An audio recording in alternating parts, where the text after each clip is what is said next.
¿Qué es el movimiento? ¿Qué es la materia? Bienvenidos todos los amigos de Filosofía Apuntes. Estamos con Plotino, las Eneadas, el libro 2, el movimiento y la materia. Por supuesto, Plotino no solo hablaba de filosofía y se ponía a discutir las cuestiones platónicas. La investigación sobre los astros no era una cuestión que estuviera alejada de la mente de Plotino, todo lo contrario. De hecho, si lo pensamos bien, ni con Platón, ni con Aristóteles, ni con Séneca, ni con Ptolomeo, los astros se han visto ignorados. ¿Y cómo podrían ser ignorados? Su belleza y sus movimientos nos seducen y nos llevan a plantearnos muchas preguntas sobre ellos. Veamos qué nos dice el filósofo neoplatónico sobre estos fenómenos. Acordémonos que en el libro 1 ya habíamos visto el tema del bien y el mal, con Plotino. Y ahora nos habla en las mismas Eneadas sobre el movimiento y la Tierra. Veamos entonces, sin más introducción, el libro 2.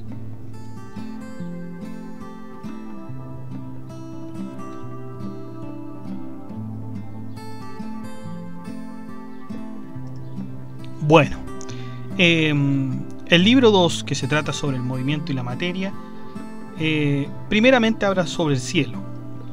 Antes de saber sobre la esencia del cielo, para Plotino es preciso hacer algunas aclaraciones en cuanto a la materia y la forma. Para el filósofo, los astros en general pueden perecer, pero lo que le quedará para siempre será la forma, ¿no es cierto?, el alma. Lo mismo ocurrirá tanto para los animales como para los hombres. Estos perecerán, pero sus almas quedarán. El problema es el siguiente: si los astros permanecen imperturbables e invariables, ¿cómo es que pueden ser cuerpos? Recordemos que por todas sus limitaciones el cuerpo siempre cambia, mientras que el alma no. Pero ¿cómo es que las estrellas, ¿no es cierto?, o los astros en general, no perecen? No perecen. Bueno, tengamos por ejemplo a la luna, siempre es la misma sin alterar su materialidad. Si el cuerpo de los astros es indestructible, ¿para qué existirá alma dentro de ellas? Plotino apuesta por la teoría de Aristóteles de que los cuerpos de los astros están hechos de una materia mucho más duradera. ¿Qué tipo de materia es esta? Una materia creada por Dios. ¿Qué pasa con la materia que es atributo de los animales? Esta materia está hecha por el demiurgo.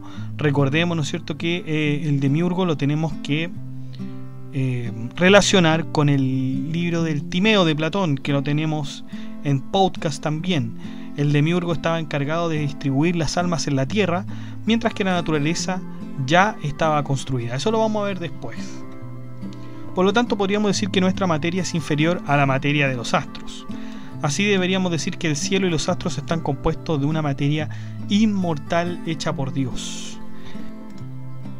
Sobre el movimiento del cielo. El movimiento del cielo es circular porque en realidad la circularidad es perfecta. Además, el cielo tiene que girar alrededor de su centro como en la Tierra. Podríamos decir de alguna manera que en las hipóstasis que fueron mencionadas en el libro anterior, el uno sería el centro de todas las cosas. El alma rodearía al uno, pero nunca podría alcanzarlo, puesto que está en una hipóstasis de baja categoría. Recordemos que la inteligencia también se movería alrededor del uno y que el alma está abajo de la inteligencia. Sobre la fluidez de los astros. ¿Tendrán voluntad propia los astros? Bueno, Plotino en este apartado quiere distinguir bien la diferencia entre astronomía y astrología. Para Plotino, el estudio de la astrología es vano e incorrecto porque en efecto, no porque un astro se encuentre en tal posición del cielo va a afectarnos o a hacer algo. De hecho, si fuera así, entonces los signos del zodíaco, que no están en simpatía con el día, por pertenecer a un planeta en específico, estarían en simpatía de noche ese mismo día. Pero con otras personas de otra parte, quizás de otro hemisferio, estaría de otro humor, ¿no es cierto? Por lo tanto, ese mismo astro tendrá que producir efectos contrarios. ¿Cómo es el zodíaco? ¿Cómo se puede apreciar y cómo puede predecir algunas cosas con orden y exactitud? En realidad no son los planetas o el zodíaco el que predice todas estas cosas, sino más bien son los seres humanos. Bastará con observar a un hombre y tener un registro de su comportamiento según ciertas condiciones, sin tener esto necesariamente que ver con el zodíaco. el hombre fue quien le puso comportamiento al zodíaco y no al revés. Por lo tanto, vemos ahí que Plotino no cree en absoluto en el zodíaco, en lo que se conoce comúnmente como el horóscopo. ¿Ah? Sí cree, ¿no es cierto?, en la voluntad del hombre de hacer su propio comportamiento. Por lo tanto, ahí hay una diferenciación, ¿no? Está la astrología, ¿no es cierto?, que es el estudio de estos signos, y la astronomía, que es al contrario, el estudio de los planetas, de los astros, que es para Plotino mucho más importante. Recordemos que esto del zodíaco, del horóscopo en realidad, viene por los planteamientos de Claudio Ptolomeo. Cuando Claudio Ptolomeo hacía sus averiguaciones sobre el movimiento de los planetas y de los cielos, al mismo tiempo él tenía que tener una referencia de los lugares del cielo. Por lo tanto, a esas referencias él les puso, ¿no es cierto?, el nombre de Tauro, Géminis, Leo y así, ¿no? Ese fue digamos, de esto se tomaron, ¿no es cierto?, los matemáticos, porque se decía, ojo que después se va a decir esto quizás con San Agustín, los matemáticos son los que empiezan con esto del horóscopo, son los matemáticos, se llamaban matemáticos. Y bueno, los matemáticos apoyaron la astrología y Ptolomeo también la apoyó, por cierto, la apoyó como un estudio, tremendamente verosímil, ¿no es cierto?, en su libro que se llama El Almagesto, que lo tenemos en el blog, por cierto, está en el blog, y de esto se afirmaban, ¿no es cierto?, los astrólogos se afirmaban de que esto en realidad era ciencia, la astrología era ciencia, que estaba afirmada, ¿no es cierto?, por las teorías de Ptolomeo, los astrólogos y aquellos que también eran llamados matemáticos. ¿Ya? Sigamos. Plotino no se convence de ninguna de las teorías planteadas por los aristotélicos, la materia como sustrato, ni por la de los estoicos, que la materia no tiene cualidades. La conceptualización de Plotino es muy variada, así como también son variadas las cosas del alma. Sabemos por una parte que el alma tiene una propiedad racional e irracional y que de estas derivan un alma superior y otra de un alma inferior. Por lo tanto, como habíamos dicho también en el libro anterior, el alma tiene una parte racional que está más cerca de la inteligencia y una parte irracional que está más cerca de la materia. Pero aún más, tenemos que decir aún más. Plotino acepta esta teoría platónica de que hay un mundo inteligible y un mundo sensible. En el mundo sensible está la materia, que está dividida por esta materia imperecedera, que es la materia de los astros, que habíamos hablado, y la materia perecedera, que es la materia de los cuerpos terrenales, la nuestra o la que está ahí, ¿no es cierto?, en la naturaleza. Esa es la materia, ¿no es cierto?, perecedera. Y eso en el mundo sensible. Después está el mundo inteligible, y en el mundo inteligible empieza con el alma. El alma, ¿no es cierto?, es racional, si está más cerca de la inteligencia, porque recordemos que Plotino dice que la inteligencia está más allá del alma, es superior al alma. Por lo tanto, el alma va a ser racional cuando esté cerca de la inteligencia y va a ser irracional cuando esté más cerca de la materia. Es necesario entender que Plotino sí acepta la teoría de que la materia no puede ser concebida sin la forma, aristotélico, ¿no es cierto? La materia no se puede denostar del todo, pues esta es la que nos da la propiedad de los cuerpos. De manera metafórica, Plotino nos dice que el alma es la que da la luz a la materia, que está oscura y opaca. La materia es el receptáculo que recibe a los cuerpos y por eso ésta tiene magnitud. Plotino distingue entre materia y corporalidad, pues no son la misma cosa. La corporalidad está dentro de la materia, pero no es la misma en sí.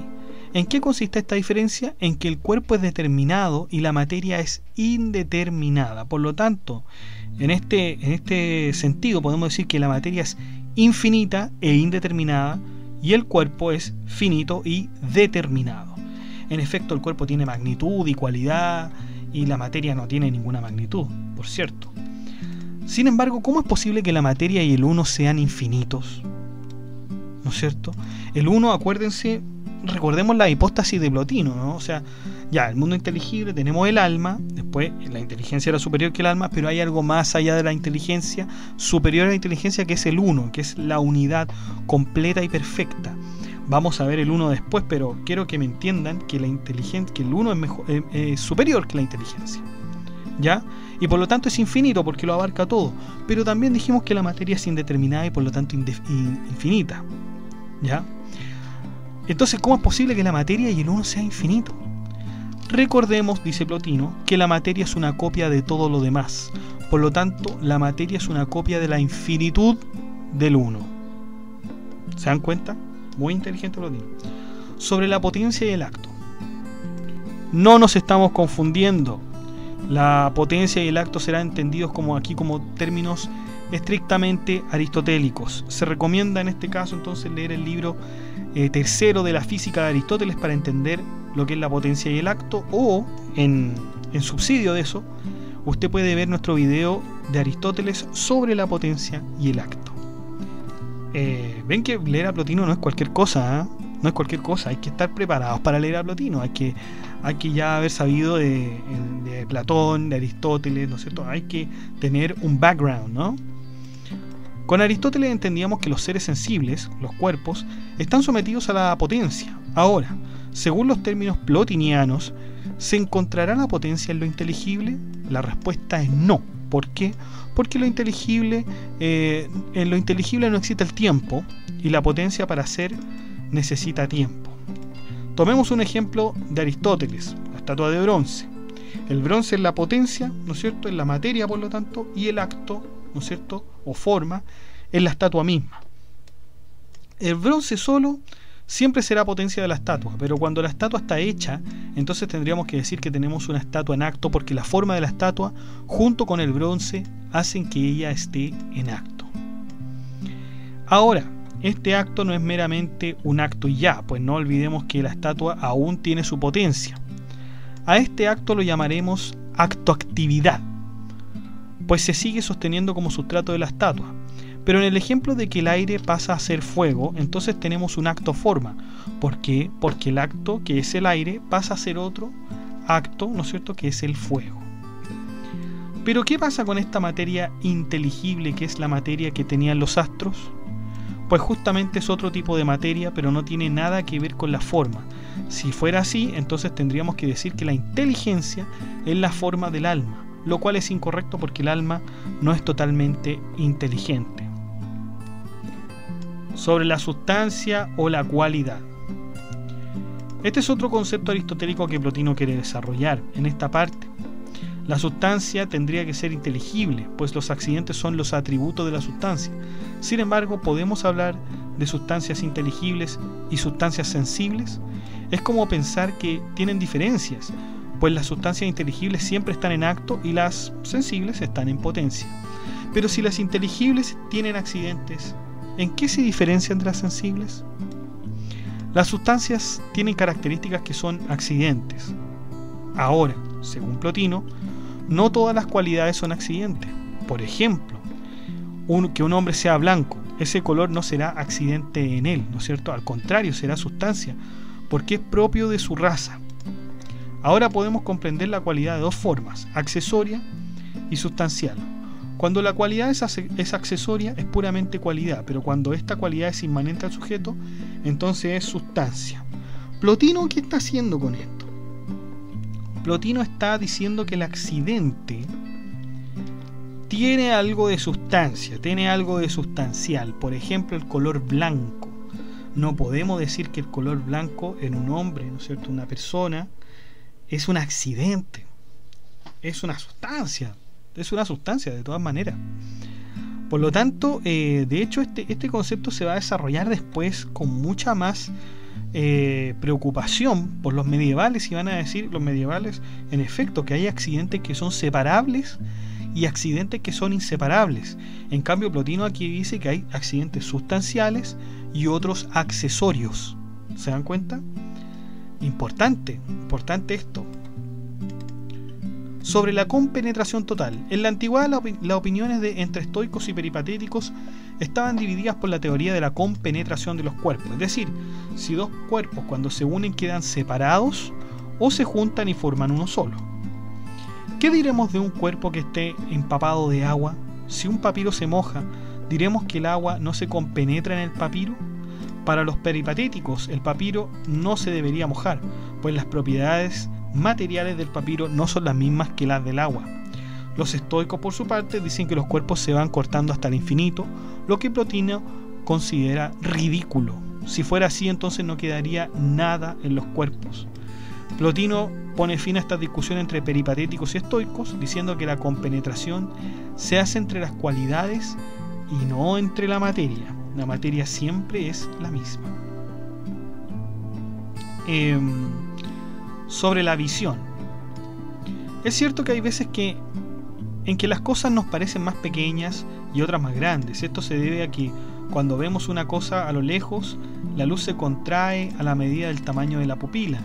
También puede ser porque a medida que nos vamos acercando, vamos descubriendo cada punto de magnitud en la materia. En todo caso, lo primero que podemos reconocer al ver cosas es su forma, ¿no es cierto? Y accidentalmente su magnitud. De hecho, en el sonido pasa lo mismo.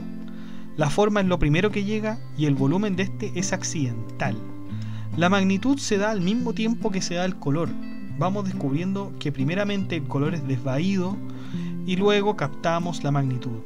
Sin embargo, la vista puede engañarnos. ¿Cuándo? Cuando dos objetos tienen las mismas características pero están en diferente posición. Este fenómeno nos hace pensar que los objetos son diferentes, pero en el fondo no lo son. Esto se debe a que la vista no puede distinguir la totalidad de cada parte. Es decir, no puede distinguirlo parte por parte. Por lo tanto, la vista nos engañará cuando los objetos sean diferentes. En efecto, chiquillos, la vista nos engaña. La vista nos engaña. No sé si ustedes han visto, pero en Google, ¿no es cierto?, deben haber un montón de imágenes. Usted puede poner una imagen donde se muestre una imagen estática, pero que nuestra visión hace que la veamos en movimiento, ¿no es cierto? O hay otras imágenes de percepción donde una persona ve un rostro y otro ve una mujer, ¿no es cierto? O se ve una mujer y un rostro dependiendo, ¿no es cierto?, de la percepción que uno tenga, de la percepción que uno tenga. Entonces, esto es de lo que está hablando Plotino, de que no se engaña ¿cómo se llama? La visión no se engaña, ¿no? Esto quiere decir Plotino. Ha quedado claro en el libro anterior que las tres fases de realidad en el sistema de Plotino son inamovibles, a excepción del alma, que puede estar más cerca al uno o a la materia. Bien conocida la historia del mundo de las ideas, donde hay un alma que cae en la tierra, olvidándose de toda su vida pasada. Los gnósticos argumentan que la creación de la materia, se debe a una caída del alma, pero esto no es cierto. La verdad es que la caída del alma se debe a una inclinación de ésta a vivir en el mundo de los mortales. ¿Por qué si en el mundo inteligible estará mejor? Porque en el mundo inteligible no podrá crear, pues ¿para qué necesita creación en el mundo inteligible? Más lo necesita el sensible. Por lo tanto, en el mundo inteligible se supone que no se puede crear. Ya no se puede crear, y por eso es que el alma, aquí cambia un poco el mito del alma, ¿no es cierto?, de Platón. Plotino diciendo que en realidad el alma cae porque quiere crear, ¿no es cierto?, en el mundo sensible. En el mundo inteligible no se puede crear. Creación del cosmos. Justamente eran los gnósticos los que creían en el cosmos. Y creían, ¿no es cierto?, que este se hizo de mala manera, ya que el mundo existe mucho mal. Esta opinión es refutada diciendo que el cosmos no representa la verdadera imagen de su creador. El cosmos es solo una imagen del mundo inteligible, pero no el mundo inteligible, ¿no es cierto? O sea, es una imagen del mundo inteligible, no el mundo inteligible. Los gnósticos rechazan las características terrenales, diciendo que cuando mueran los estará esperando una tierra nueva donde no sufrirán. los gnósticos tenían una especie de filosofía cristiana. Esta tierra nueva seguramente se refiere al cielo cristiano. Ahora, ¿qué necesidad tiene el Dios de los gnósticos de tener una nueva tierra siendo que ya tiene el mundo inteligible? No hay ninguna necesidad para una nueva tierra. Plotino, ¿no es cierto?, lanza la crítica. Otra cosa que critican los gnósticos en ese tiempo era el origen del universo, es decir, si fue creado o si en realidad nunca tuvo comienzo. Ellos creen que si el demiurgo hizo este mundo, entonces el demiurgo tuvo que cambiar de forma para crearlo. Para Plotino, este demiurgo no es nada más ni nada menos que la inteligencia, la segunda hipóstasis. Pero recordemos que nada puede modificar la inteligencia porque es todo bien. La crítica hacia la Tierra es una constante entre los gnósticos, pero Plotino los refuta diciendo que si bien es una imagen del mundo perfecto, la Tierra nos da todo para quererla y para escapar de ella cuando sea necesario, es decir, el suicidio. Por otro lado, está bien, en este mundo existe pobreza y delincuencia entre los ciudadanos. No obstante, nadie te está forzando a ser ciudadano de este mundo. Para Plotino, al igual que para los estoicos, el suicidio es una opción si la vida se vuelve insoportable. Si uno quiere que las cosas sean mejores, entonces bastará ser bueno en cada ocasión. La vida nos da la oportunidad de ser buenos. ¿Cuál es el problema del mal? Ya habíamos visto que la materia era infinita y que no pertenecía al mundo inteligible. Es necesario agregar que si la materia es infinita, entonces el mal también lo es. Sin embargo, ¿de dónde proviene el mal? Plotino dice, y adelantándose muchos siglos, dice, proviene de la falta de bien. Vean lo que dice Plotino. Proviene de la falta de bien. Lo mismo que van a decir, ¿no es cierto?, los cristianos, que lo malo es privación del bien, como diría el mismo Santo Tomás de Aquino, inspirado, ¿no es cierto?, en la obra también de San Agustín de Hipona. Ellos van a decir que el mal en realidad es falta de bien. Privación de bien van a decir San Agustín y Santo Tomás. Plotino dice que es falta de bien. Entonces en cada decrecimiento del alma estará presente el mal. Por ejemplo, el alma es mala cuando falta inteligencia. Cuando el alma no se acerca a la inteligencia, es decir, cuando le falta inteligencia, es mala. Es más mala, es irracional, como habíamos dicho. Y bueno, chicos, este es el segundo libro de las Eneadas, ¿no es cierto? El movimiento y la materia. El movimiento y la materia. Fue un libro totalmente interesante, un libro que deja muy marcada, ¿no es cierto?, la teoría de Plotino en cuanto al alma y a la materia. ¿Ya? Ahora, bueno, después vamos a ir al tercer libro. Ya vamos a terminar este podcast con 22 minutos ya. El tercer libro habla sobre la providencia, ¿ya? Así que vamos a ver otro libro muy interesante, chiquillos, porque aquí ya nos vamos a hablar del amor, vamos a hablar del demon, ¿no es cierto?, del demiurgo, de las impasibilidades de las cosas corpóreas, de la eternidad y el tiempo, que es un tema interesante y controversial en la obra plotiniana, porque parece que cuando se habla del tiempo, la teoría de Plotino se va acabando, se va haciendo débil, ¿no? Vamos a hablar por fin, chiquillos, vamos a hablar del uno. Va a dar los primeros, ¿no es cierto?, pasos en esto que se llama el uno, ¿ya? Así que vamos con atención, chicos, vamos con atención viendo a Plotino en este tercer libro. Por mientras, terminamos este segundo libro y bueno, espero que dejen sus impresiones. Este libro, como les digo, es la base en cuanto a las concepciones del alma y de la materia que tenía Plotino. Este libro, de hecho, servirá para refutar algunas teorías planteadas por otras escuelas filosóficas.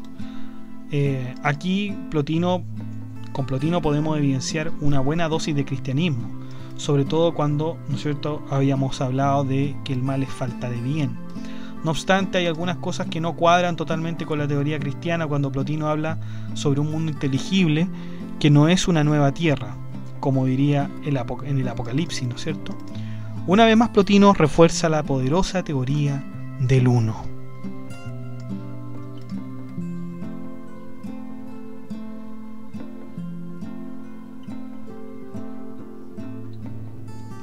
Bueno, chicos, y eso ha sido todo. Muchas gracias por escuchar este podcast. De like, comente, suscríbase, comparta, acceda a la descripción del video donde está el blog para ver toda esta información escrita. Que estén bien, cuídense, chao.